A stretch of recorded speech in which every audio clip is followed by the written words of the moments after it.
छोड़ना में भी है, लेकिन हम आज प्रभु की दया से लेकिन याद रखें, जब हम जीवित है तो उस परमेश्वर की दया से जीवित है, तो उसी परमेश्वर के दर्शन को पूरा करें। किसकी दया से जीवित है? किसकी दया से जीवित है? परमेश्वर की दया से हम जीवित हैं। हालेलुया। एक वचन निकाल कर मैं आप लोगों से पढ़वाना चाहता हूं, प्रोवर्ब्स नीति वचन 24 उसका 16 वचन। नीति वचन 24 और उसका 16। Open your Bible. नीति वचन 24 उसका 16 वचन।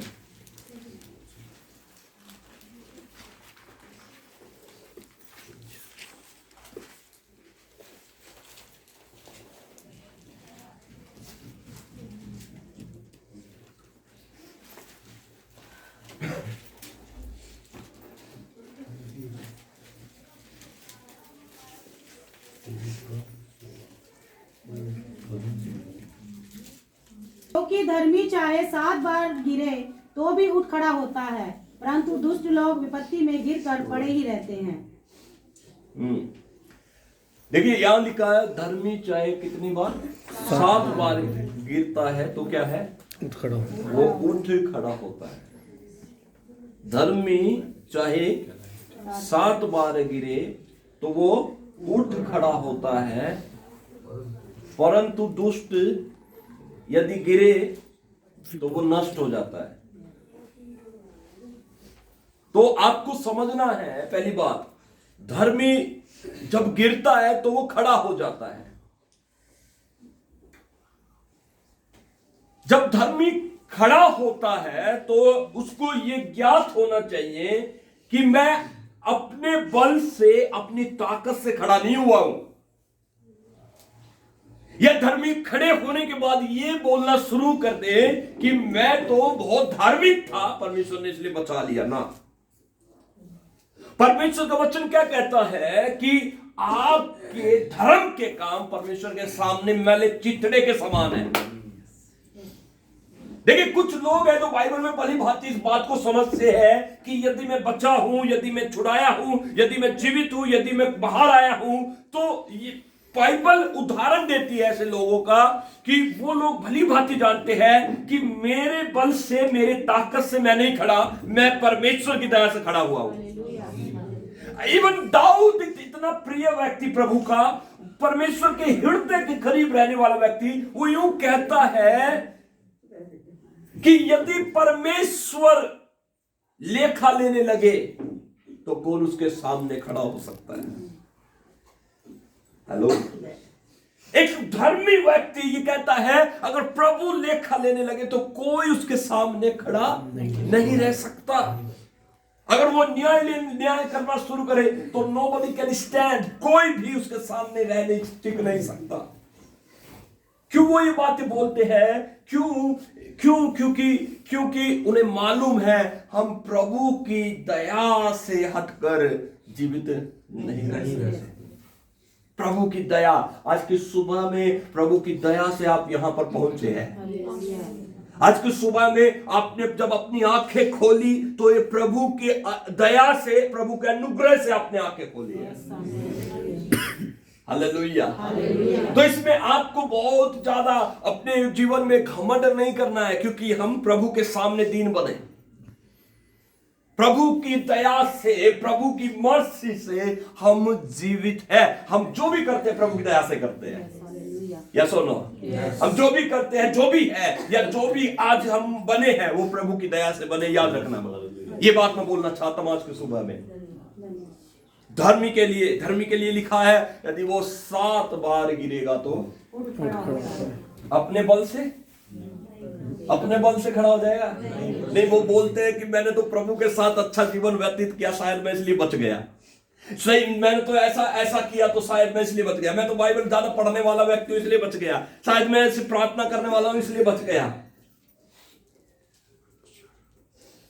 ऑल योर वर्क, आपके सारे काम प्रभु के सामने एक मैला चितड़े के समान है। आपको पता है हम जो कर रहे हैं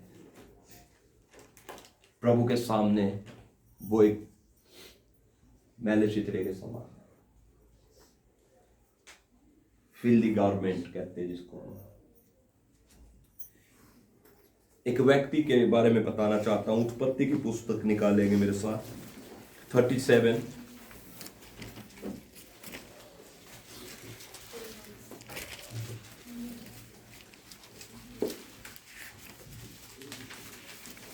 उत्पत्ति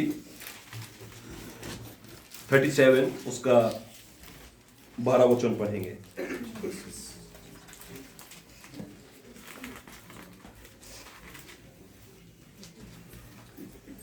उत्पत्ति 37 उसका 12 वचन लिखा है, उसके भाई अपने पिता की भेड़ बकरियों को चराने के लिए शकेम को गए। तब इस्राएल मतलब याकूब ने यूसुफ से कहा, तेरे भाई शकेम में ही भेड़ बकरी चरा रहे होंगे, इसलिए जा, मैं तुझे उनके पास भेजता हूं। और उसने उससे कहा, जो आज्ञा मैं हाजिर हूं। यूसुफ को उसके पिता ने अपने पास बुलाया और यूसुफ से कहा, तेरे भाई शकेम में भेड़ बकरियां चराते होंगे, इसलिए जा, मैं तुझे उनके पास भेजता हूं, उनका कुशल क्षेम, उनका हाल चाल पता करके आ। उसके बाद यूसुफ कहता है, जो आज्ञा मैं हाजिर हूं।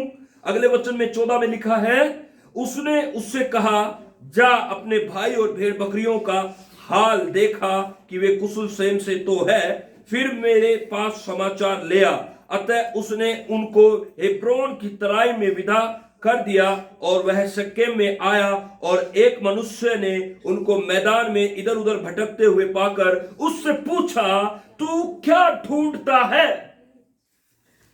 उसने कहा, मैं अपने भाइयों को ढूंढता हूं, कृपया मुझे बता कि वे भेड़ बकरियों को कहां चरा रहे हैं। उस मनुष्य ने कहा, वे यहां से चले गए और मैंने उनको ये कहते सुना, आओ हम दोतान को चले। इसलिए यूसुफ अपने भाइयों के पीछे पीछे चला और दोतान में पाया। यूसुफ के चरित्र को आप अगर देखें, कितना इनोसेंट व्यक्ति है, कितना एक निर्दोष व्यक्ति है, जिसके पिता ने उससे कहा था, शकेम में जा, शकेम में तेरे भाई भेड़ बकरियों को चराते होंगे। यूसुफ शकेम में गया, यूसुफ ने इधर उधर ढूंढा, शकेम में कोई नहीं मिला। एक व्यक्ति ने उसे मैदान में, खुले मैदान में यूसुफ को हाँकते हुए और इस बात को एक ढूंढते हुए एक व्यक्ति ने उससे पूछा, तू क्या ढूंढता है? उसने कहा, मैं अपने भाइयों का हाल चाल पता करने के लिए आया हूं। वो व्यक्ति कहता है कि वो यहां नहीं है, मैंने उनको सुना था कि वो आपस में बात कर रहे थे और वो यहां से दोतान में चले गए। यूसुफ उनके पीछे पीछे उनका हाल चाल पता करने के लिए दोतान को चला गया और दोतान में जाकर अपने भाइयों को पाया। और 18 वचन में लिखा है, देखिए यूसुफ कितना भली भांति अपने कार्य को कर रहा है, अपनी जिम्मेदारी को कर रहा है, अपने दिए हुए काम को कर रहा है, लेकिन आगे उसके साथ क्या होगा यूसुफ को नहीं पता। आगे उसके साथ क्या होने वाला है उसको नहीं पता।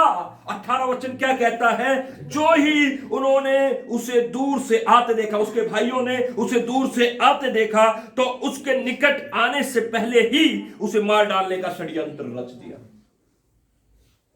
हेलो, यही मिनिस्ट्री में होता है, यही सेवकाई में होता है। आपको पता है, आप भलाइयों के लिए बातें करते हैं, आप दूसरों की बढ़ोतरी की बात करते हैं, आप दूसरों के उद्धार की बातें करते हैं, लेकिन दूसरा व्यक्ति आपके विरुद्ध कैसी बातें करता है। यूसुफ अपने भाइयों के प्रति प्रेम की बातें कर रहा था, उनके देखरेख की बात कर रहा था, उनके कुशल की बातें करना चाहता था, उनका हालचाल पूछने आया था, लेकिन यूसुफ के साथ क्या हो रहा है उसके विपरीत। उसको दूर से आते ही देखकर क्या है, उसके भाइयों ने उसके विरुद्ध उसकी मृत्यु का षड्यंत्र रच लिया। अपने बाजू वाले से बोलो, कभी भी निराश मत होना। आपको जो काम दिया गया करते जाओ। हालेलुया। आपके परमेश्वर ने जो आपको जिम्मेदारियां दी है, जो आपको कार्य दी है, जो आपको सेवा दी है, कंटिन्यू। हम लोग कहते हैं पास्टर जी हम तो चाहते हैं प्रभु का काम करना, लेकिन कुछ लोग हमें रोक देते हैं। निराश मत होना भैया, यूसुफ के जीवन से सीखना है। हालेलुया। यूसुफ लगातार अपने काम को जिम्मेदारी से करने के लिए चल रहा था, लगातार अपने पिता की कई भी बात को मान रहा था, और उसके बाद उसके साथ एक विपरीत घटना घटी जाती है, और उसके विरुद्ध में क्या है, मार डालने का षड्यंत्र रचा। 19 वचन में वे आपस में कहने लगे, देखो वह स्वप्न देखने वाला आ रहा है। उसका नाम नहीं लिया, अपने भाई का नाम नहीं लिया, उसका नाम क्या बोला, स्वप्न देखने वाला। हाँ, स्वप्न देखने वाला। मतलब इस बात से वो चिढ़ते थे, इसके भाई इस बात से क्या करते थे, चिढ़ते थे, और उसको उनसे उसी बात की वजह से उनसे नफरत हो गई थी। तो प्रभु के काम को करते हुए हो सकता है आपके उस काम को लोग ना सराहे, आपको उस काम के लिए लोग उसका प्रतिफल ना दे, लेकिन परमेश्वर के पास आपके लिए प्रतिफल है। हालेलुया। क्या आप इस वचन से आशीष पा रहे हैं? ये वचन आपके लिए बोला जा रहा है, ताकि आप इस वचन को अपनी कुपी में, अपनी आत्मा में संभाल कर भर लीजिए मेरे प्रियो। और लिखा है, आगे पढ़ते जाएंगे, 20 वचन, इसलिए आओ हम उसको घात करके किसी गड्ढे में डाल दे, और यह कह देंगे कि कोई बनेला पशु आकर उसे खा गया। फिर हम देखेंगे कि उसके स्वप्नों का क्या फल होगा। असल में वो क्या हुआ था, जब यूसुफ स्वप्न देखता था, उसने क्या स्वप्न देखा कि हम भाई लोग हम अपने मैदान में पूले बांध रहे हैं, और सबका पूला गिर जाता, मेरा पूला खड़ा हो जाता है। तो इस बात से वे जलते थे। फिर उसने दूसरा स्वप्न देखा, उसने देखा आकाश के तारागण, सब तारागण, सूर्य चंद्रमा मुझे दंडवत कर रहे हैं। ये स्वप्न बताने की वजह से यूसुफ अपने भाइयों की दृष्टि में तुच्छ समझा गया, और उससे वे जलते थे। और वचन में लिखा है कि अब वो उसे मारना चाहते हैं, क्योंकि वे कहते हैं कि अब जब हम इसे मार देंगे तो उसके स्वप्न का फल क्या होगा। यह सुन के रूबेन ने उसको उनके हाथ से बचाने के विचार से कहा, हम उसको प्राण से तो ना मारे। फिर रूबेन ने उससे कहा, लहू मत बहाओ, उसको जंगल में इस गड्ढे में डाल दो। किसमें? और उस पर हाथ मत उठाओ। वह उसको उनके हाथ से छुड़ाकर पिता के पास फिर पहुंचाना चाहता था। इसलिए ऐसा हुआ कि जब यूसुफ अपने भाइयों के पास पहुंचा, तब उन्होंने उसका रंग बिरंगा अंग रखा जिससे वह पहने हुए था, उतार लिया और यूसुफ को उठाकर गड्ढे में डाल दिया, और वह गड्ढा सूखा था और उसमें कुछ जलना था। एक ऐसे गड्ढे में डाल दिया जिस गड्ढे में कुछ भी जल नहीं था, सूखा था, सूखा था। हालेलुया। मैं आपको क्या बताना चाहता हूं, यूसुफ की जीवन यात्रा में, उसकी बचपन की उम्र से जवानी तक यूसुफ के जीवन में एक दर्द, एक पेन, एक तकलीफ को हम देखते हैं, चुनौतियों को देखते हैं, बार बार चुनौतियां। उसके जीवन में एक गड्ढा जब हम देखते हैं, इस गड्ढे में उसको फेंक दिया गया।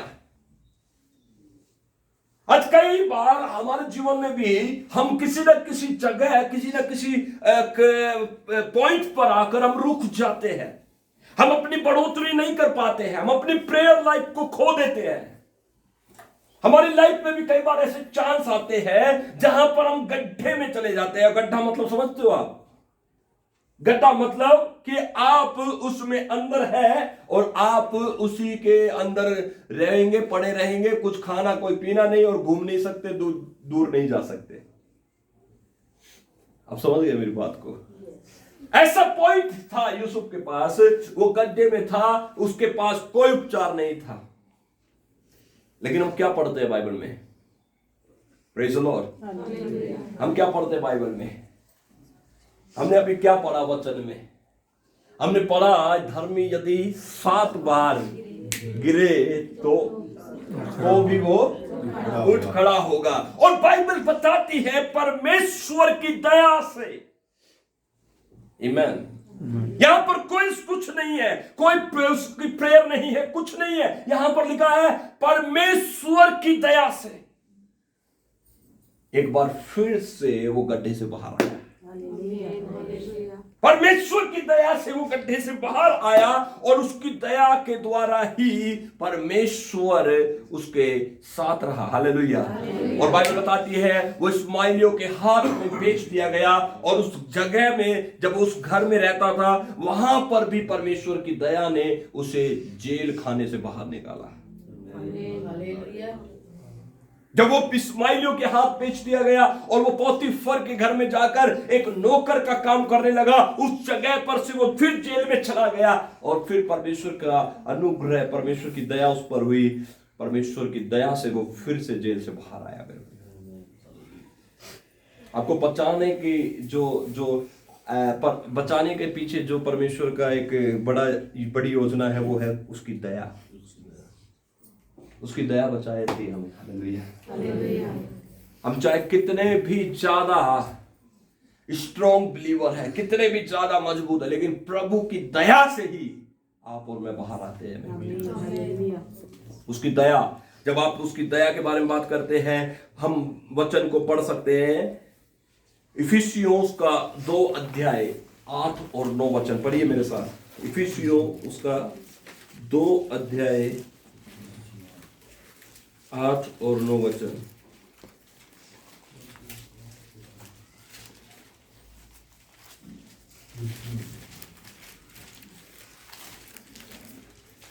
इफिसियों उसका 2 अध्याय 8 और 9 वचन क्या लिखा है? पढ़िए।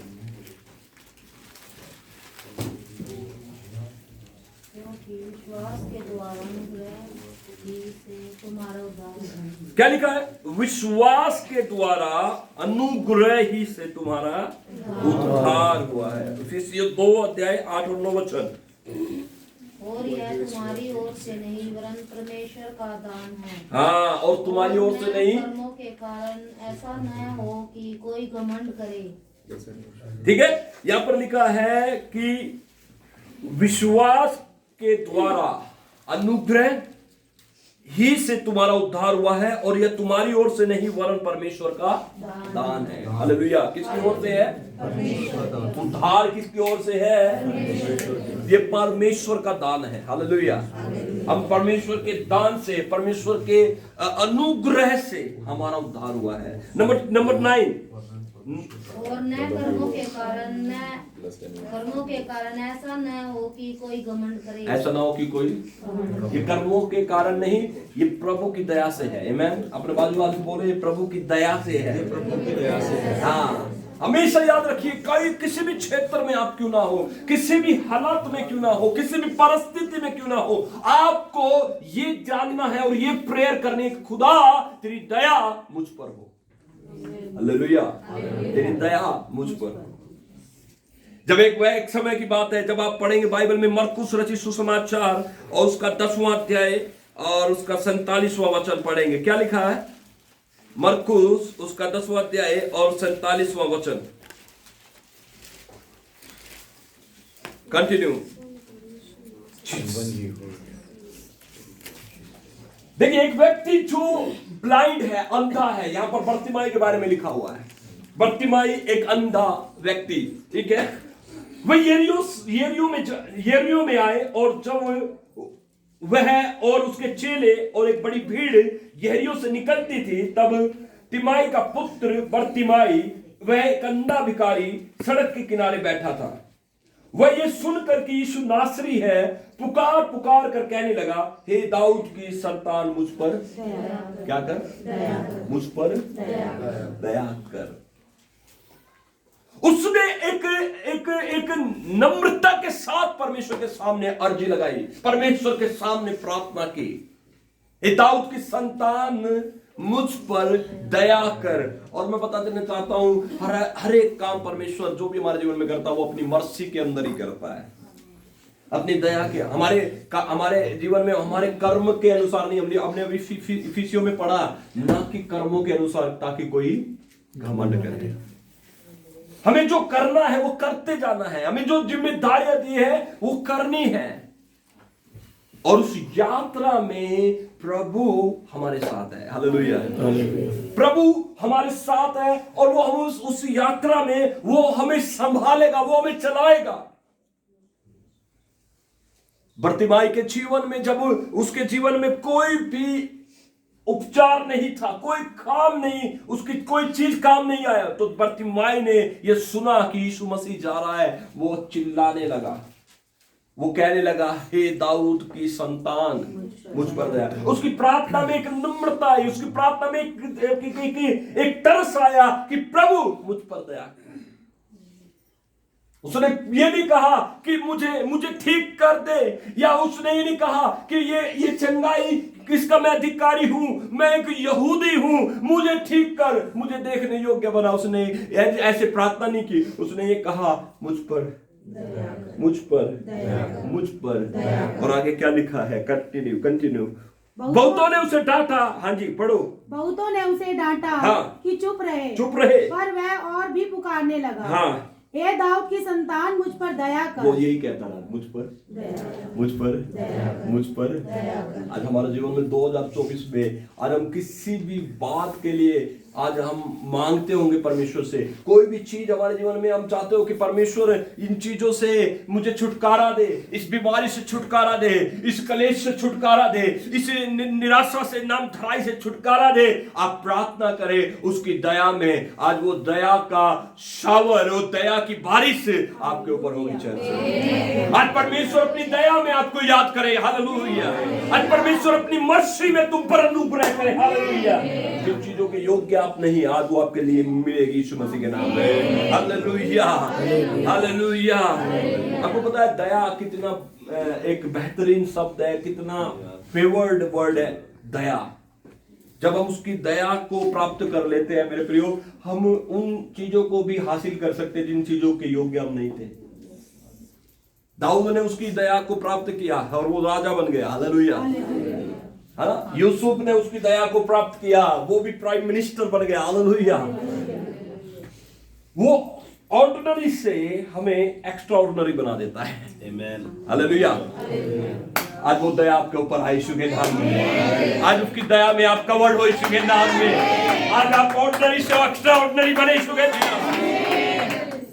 कोई तो अपने हाथ उठाकर बोले, हे परमेश्वर मुझ पर दया कर, हे परमेश्वर मेरे घर पर दया कर, हे परमेश्वर मेरे जीवन पर दया कर, यीशु के नाम में। आमीन। आज की प्रार्थना के बाद, सरमन के बाद, संदेश के बाद, सुनिए मेरे प्रियो, आज से आपकी प्रेयर लाइफ बढ़ती जाएगी। उसकी मर्सी में ऐसा होगा पॉसिबल। हालेलुया। उसकी मर्सी से आप आगे बढ़ने पाओगे यीशु के नाम में। कभी भी याद रखना कि परमेश्वर को घमंडियों से नफरत है। हेलो। बाइबल में नीति वचन में लिखा है कि 6 वरन 7 ऐसी बात है जिसको परमेश्वर यहोवा को घृणा है। आपको पता है कहां पर लिखा है? नीति वचन में कहां लिखा है? कोई बता सकता है? Is anybody there? कोई बता सकता है कि नीति वचन में लिखा है कि 6 वरन 7 ऐसी बातें हैं जिनसे परमेश्वर को घृणा है। बाइबल बंद करो ना, बताओ ना। बाइबल बंद करके बताओ। ये लिखा है जो 4 अध्याय में। हाँ जी, नीति वचन में क्या लिखा बेटा? 6 में 6 के 16 वचन में पढ़िए क्या लिखा है। देखो मैं पढ़ता हूं। 6 वस्तुओं से यहोवा बैर रखता है। क्या करता है? और नीचे पढ़ेंगे तो क्या लिखा है? वरन 7 है जिनसे उसको घृणा। पहली बात क्या लिखी है? घमंड से चढ़ी हुई। हाँ, पहली बात क्या लिखी है?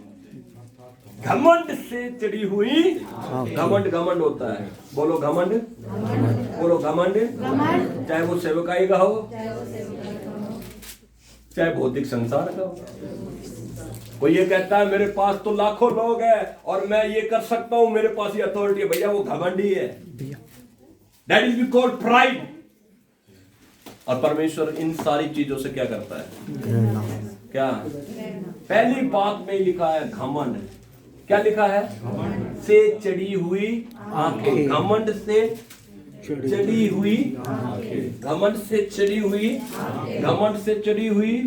तो याद रखना, किसी भी बात का घमंड आपके अंदर नहीं होना चाहिए 2024 में। आप उसकी दया में चलोगे, बेहतर रहोगे। हेलो, उसकी दया में चलोगे, बेहतर रहोगे। एजुकेशन में बेहतर रहोगे, जॉब पर बेहतर रहोगे, घर में बेहतर रहोगे। उसकी मर्सी, हर चीज को वो आपके लिए ठीक करेगा। और जहां पर आप घमंड की बातें करेंगे कि मैं बाइबल का बहुत बड़ा ज्ञाता हूं, मैं वचन जानता हूं, मेरे पास ये है, मेरे पास वो है, मैं उसका हूं, मैं ये हूं, मैं वो, मैं कुछ भी, परमेश्वर को नफरत है। इसका मतलब ये नहीं है कि आपको बढ़ना नहीं है, बढ़ना है। आप बढ़ना है लेकिन घमंड नहीं करना है।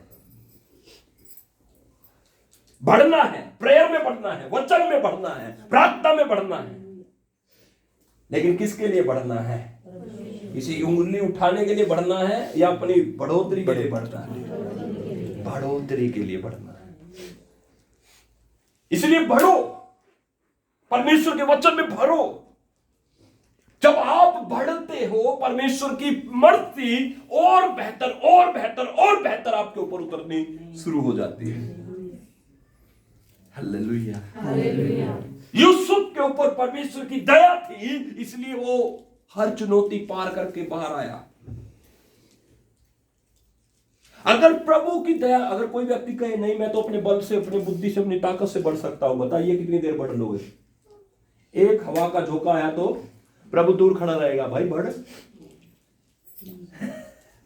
हम बढ़ रहे हैं, बढ़ सकते हैं अपनी बुद्धि से, अपनी ताकत से, अपने ज्ञान से, अपने विचार से बढ़ सकते हैं। लेकिन एक तेज हवा चली, प्रभु कहेगा अब संभल। प्रभु तो पीछे खड़ा है, ऐसे हाथ पर हाथ रख के खड़ा, देखेगा, बढ़ो। फिर पतरस पानी में डूब रहा था, पतरस जोर से चिल्लाया, प्रभु मुझ पर, प्रभु मुझे बचा, प्रभु मुझे बचा। प्रभु आया और उसको थाम लिया। Hallelujah. We need mercy of God। हमें परमेश्वर की दया चाहिए। आज जो भी चीज आप प्रभु से मांग रहे, प्रभु से बोला, प्रभु मुझ पर दया कर, मैं एजुकेशन में बढ़ना चाहता हूँ। प्रभु मुझ पर दया कर, मुझे अच्छी नौकरी के साथ ब्लेस कर। प्रभु मुझ पर दया कर, मुझे अच्छे घर के साथ ब्लेस कर। प्रभु मुझ पर दया कर, 2024 में मैं साधारण से सामर्थ्य में बदल जाऊंगा। और ऐसा होगा, पॉसिबल है। हालेलुया। ये बर्तिमाई को जब हम देखते हैं, उसने कहा, हे प्रभु, हे दाऊद की संतान, मुझ पर दया कर। प्रभु ने उससे पूछा, क्या मैं करूं तेरे लिए? उसकी दया में जब उसने प्रभु को पुकारा तो प्रभु ने उसके लिए खर काम किया। उसकी दया के लिए उसने पुकारा। आज हम किस चीज के लिए पुकारते हैं मेरे प्रिय, और कैसे हम पुकारते हैं? जब हम प्रेयर करते हैं, क्या हम अपने आप में नम्र और दीन होकर प्रार्थना करते हैं कि प्रभु मुझ पर दया कर, मैं कुछ भी नहीं हूं, आई एम नोबडी, मुझे कुछ नहीं आता पता, मैं कुछ नहीं जानता, मैं एक ही बात जानता हूं कि तू बस मुझ पर दया कर। और जब आप ऐसा प्रार्थना करके उठेंगे मेरे प्रियो, ऑटोमेटिकली परमेश्वर का फेवर आपको घेरा कर लेगा। ऑटोमेटिकली जहां पर आप चाहेंगे वहां पर सफल हो जाएंगे। हालेलुया। ऑटोमेटिकली परमेश्वर आपकी परिस्थितियों को बदलेगा। हर चीज आप वो देखेंगे, जो चीज पहले नहीं हुई थी अब वो आपके लिए होनी शुरू हो जाएगी। जहां पर आप रुके थे अब आप वहां रुकेंगे नहीं। हालेलुया। एक व्यक्ति के बारे में बताता हूं, दानियल। कितने लोग जानते हैं दानियल के बारे में? दानियल एक बहुत ही एक्यूरेट बंदा था,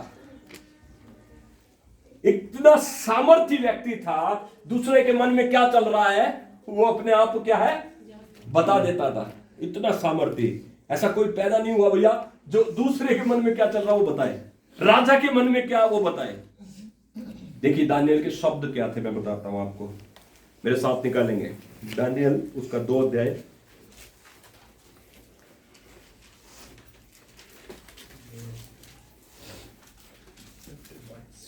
इस भेद के विषय में स्वर्ग के परमेश्वर की दया के लिए यह कहकर, किसके लिए? स्वर्ग के परमेश्वर की मर्सी के लिए क्या करो? प्रार्थना करो। किसके लिए प्रार्थना करो? दानियल एक भेद बताने वाला व्यक्ति था, दानियल एक प्रार्थना करने वाला व्यक्ति था, या सुनो, दिन में 3 बार परमेश्वर के सामने घुटने टेकने वाला व्यक्ति था, या ना? तो वो जा सकता था घमंड से, राजा क्या स्वप्न है तेरा मुझे बता, राजा मैं तेरे स्वप्न का अर्थ बताता हूं, राजा तेरा स्वप्न कोई बड़ा नहीं है, मुझे सब पता है, मैं बहुत धार्मिक हूं, मैं बहुत आत्मिक हूं। हेलो, मेरी बात सुन रहे हैं चर्च? राजा को स्वप्न आया, नबूकदनेस्सर को स्वप्न आया था, और उसकी शर्त ये थी कि उसका स्वप्न और उसका फल दोनों बताया जाए। तो कोई वहां पर नहीं था, कोई ज्ञानी नहीं था, कोई पंडित नहीं था, कोई ऐसा तंत्री नहीं था जो उसके स्वप्न का अर्थ फल समेत उसे बता दे। तो ये बात दानियल के कानों में भी आई कि ऐसा ऐसा हो रहा है?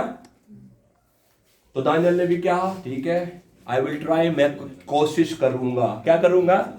हम लोग क्या करेंगे? हाँ, क्या करेंगे? हम लोग कोशिश करेंगे। कई बार हम मसीह लोग ओवर कॉन्फिडेंस में बोलते हैं, कोई बात नहीं, प्रभु ठीक करेगा, तू जा। कभी ऐसा बोलिए, कोई भी भाई, हम प्रेयर करेंगे और प्रभु अपनी मर्जी पूरी करेगा। कभी कभी इस बात को कहे कि आप जाओ और हम जाकर आपके लिए दुआ करेंगे, प्रभु से कहेंगे कि प्रभु आपके लिए कार्य करे।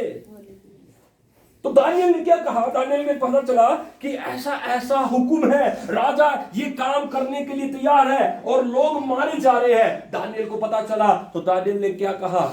18 वचन पढ़िए, क्या लिखा है? इस भेद के विषय में, इस भेद के विषय में स्वर्ग के परमेश्वर की दया के, मैं स्वर्ग के परमेश्वर की दया के निमित्त यह कहकर प्रार्थना करो, ये कहकर प्रार्थना करो कि बेबीलोन के और सब पंडितों के संग, बेबीलोन और सब पंडितों के संग दानियल और उसके संगी भी नष्ट न किए जाए। मैं भी और सारे पंडित नष्ट न किए जाए। अपने मित्रों से कहा, जाकर स्वर्ग के परमेश्वर से क्या करो? ये कहकर प्रार्थना करो कि परमेश्वर अपनी दया करे। हेलो, हम प्रभु के बेटा और बेटी हैं। हालेलुया। प्रभु जो कहेगा हम वो करेंगे। ऐसा नहीं है जो हम कहेंगे प्रभु करेगा, प्रभु जो कहेगा हम करेंगे। That is we call mercy, उसकी दया। उसकी दया के लिए हमें मांगना है। और ये विलाप के 3:22 में लिखा है कि हम मिट नहीं गए, ये यहोवा की दया और उसकी महाकरुणा का फल है। तो आज से हमारी प्रार्थना चेंज हो जाए। हालेलुया। आज से हम जब प्रेयर करें तो प्रभु के सामने गिड़गिड़ा कर प्रार्थना करेंगे, प्रभु मुझ पर, प्रभु मुझ पर, प्रभु मुझ पर।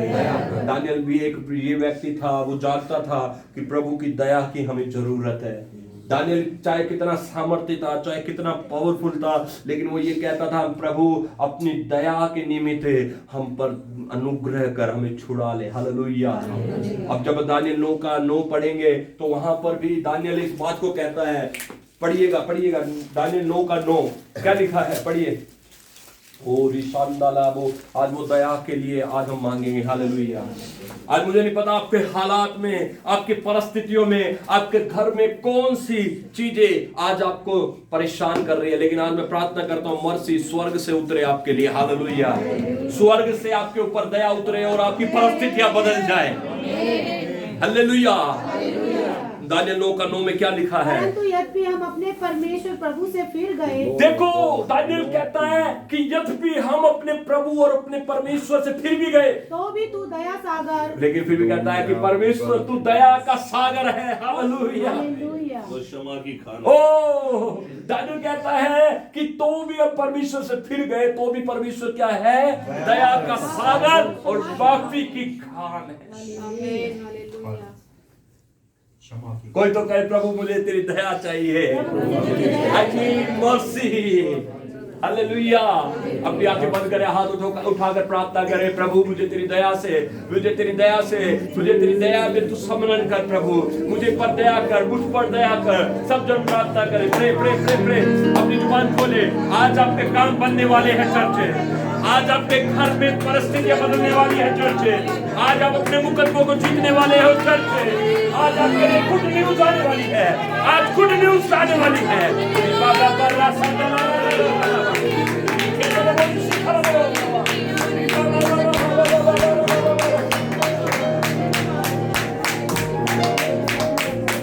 आज हम मांगे प्रभु से, प्रभु मुझ पर दया कर। बोले परमेश्वर मैं थक चुका हूँ, मैं प्रेयर करता हूँ प्रभु, आज मुझ पर दया कर, मेरी परिस्थिति बदल दे, मेरे घर का हालात बदल दे, मेरे फाइनेंस में आशीष दे, मेरे घर में आशीष दे, मेरे परिवार में आशीष दे। अपने हाथ उठाए और मांगे मांगे मांगे मांगे मांगे मांगे। हर चीज जो आप आज मांग रहे प्रभु आपको देने जा रहा है, हर चीज जो आज आप कह रहे प्रभु आपको देने जा रहा है। आप प्रभु से दया की आश करें, प्रभु मुझ पर दया कर, मेरे बच्चों पर दया कर, मेरे घर पर दया कर, मेरे परिवार पर दया कर, मेरे क्षेत्र पर दया कर, मेरे इलाके पर, मेरी कॉलोनी पर दया कर, मेरे पड़ोसियों पर दया कर, मेरे रिश्तेदारों पर दया कर। मेरी बात सुनिए ध्यान से, आप मांगे प्रभु से, आज वो दया आपके लिए उतरने वाली है, आज वो मर्सी आपके लिए उतर रही है। स्वर्ग का परमेश्वर आपको याद करता है, स्वर्ग का परमेश्वर आपकी प्रार्थना सुनना चाहता है। बोले परमेश्वर मुझ पर दया कर, बोले मुझ पर दया कर। मैं एक पापी मनुष्य हूँ, मेरे पापों को क्षमा कर, मुझे नया मनुष्य बना दे। मुझ पर दया कर, मुझ पर दया कर, मुझ पर दया कर, मेरे परिवार पर दया कर, मेरे रिश्तेदारों पर दया कर, मेरे घर पर दया कर। हाथ उठाए और मांगे मांगे मांगे।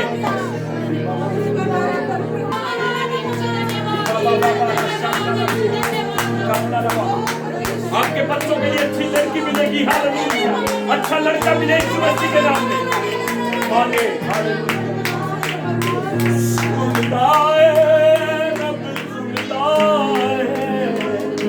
मेरी दुआ रब सुनता है। मांगे मांगे अपने हाथ उठाकर मांगे। Thank you Jesus. प्रभु यहोवा हमारे संख्यात पर दया कर, हमारे जीवन में बसा, हमें जो भी चीज आज से प्रभु हम पर दया कर, प्रभु हमारी चीज हमारे लिए आवश्यकताओं की चीजों को आप पूरी करें। आपका नाम यहोवा जायरा परमेश्वर है, आप उपाय करने वाले परमेश्वर है। बाबा बाबा संतानवा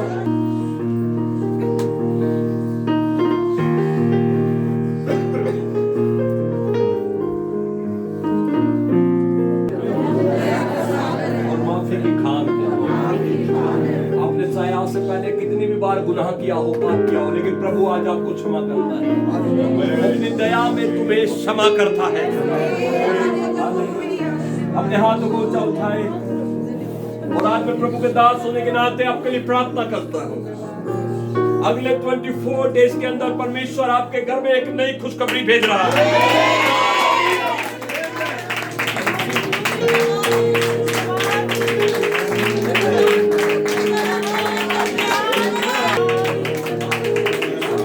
खुशखबरी आपकी है चर्च यीशु के नाम में। 4 डेज आपके लिए टेस्टिमनी का होगा। आप आएंगे और टेस्टिमनी देकर प्रभु की महिमा करेंगे। थैंक यू कहे प्रभु को।